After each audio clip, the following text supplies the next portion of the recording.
இப்ப தொழுகைக்கு பிறகு கையை உயர்த்தி துவா கேட்கலாம்னா உயர்த்தி துவா கேட்கலாம், தப்பு கிடையாது.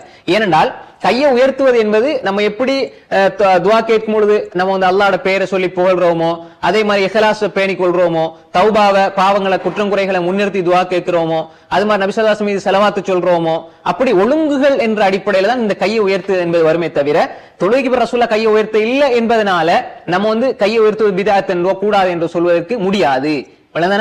ஆனால் ஒருவர் அப்படி ஓதுறது சுன்னா அப்படித்தான் செய்யணும்னா அது பிழை. அது அல்லாம எந்த ஒரு கட்டத்தையும் நம்ம என்ன செய்யலாம், கையை உயர்த்தி துவா கேட்கலாம். ஏன்னா துவா ஏற்றுக்கொள்ளப்படுறதுக்கான ஒரு அடிப்படையான ஒரு விஷயம் கையை உயர்த்துவது. அது வந்து ஒரு சந்தர்ப்பத்தோட சம்பந்தப்பட்டதல்ல, அது ஒரு தனியான ஒரு இபாதத் அல்ல, துவாவினுடைய ஒரு ஒழுங்கினுடைய ஒரு பகுதி.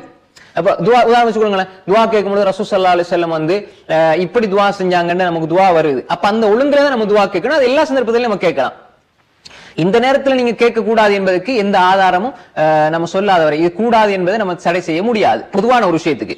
அது அல்லாம இபாதத்துடைய விஷயத்துல ரசூலுல்லாஹ் செஞ்சதை மட்டும் தான் நம்ம செய்யணும். ரசூலுல்லாஹ் செஞ்சதை மட்டும் தான் நம்ம இபாதத்துடைய விஷயத்துல செய்யணும். அதனால தொழுகைக்கு பிறகு அல்லது ஏனைய கட்டங்கள்ல ரசூல் ஸல்லல்லாஹு அலைஹி வஸல்லம் பொதுவாக துஆ கேட்டிருக்கிறாங்க. அது மாதிரி இஸ்திஃபார்கள் அவுராதுகளை ஓதி இருக்கிறாங்க. சிறப்பு எது நம்ம ஏற்கனவே பார்த்தோம். சிறப்பு என்னன்னா அவுராதுகளை திக்ர்களை அந்த ரசூலை ஓதுனதை நம்ம ஓதிக்கொள்றதான். அதுக்கு பின்னாடி ஒரு துஆ கேட்கிறாருன்னா என்ன தப்பு கிடையாது. தொழுகைக்கு பிறகு அந்த திக்ர்கள் தஸ்பீஹ்ல ஓதிக்கொண்டு இல்லைன்னா தஸ்பீஹ் திக்ர்கள் அவர் ஓத இல்ல ஒரு சந்தர்ப்பத்தில் என்ன செய்யறாரு தொழுகை முடிஞ்சது ஒரு துஆ கேட்கிறாருன்னா அதுவும் தப்பு கிடையாது. ஆனால் ஒழுங்கு என்ன, ரசூலுல்லாஹ் காட்டி தந்த முறையில் நம்ம செய்யறதுதான் சிறப்பான ஒரு ஒழுங்காக இருக்கும். ஆனா தடை செய்ய முடியாது, மனுஷனை தடை செய்ய முடியாது.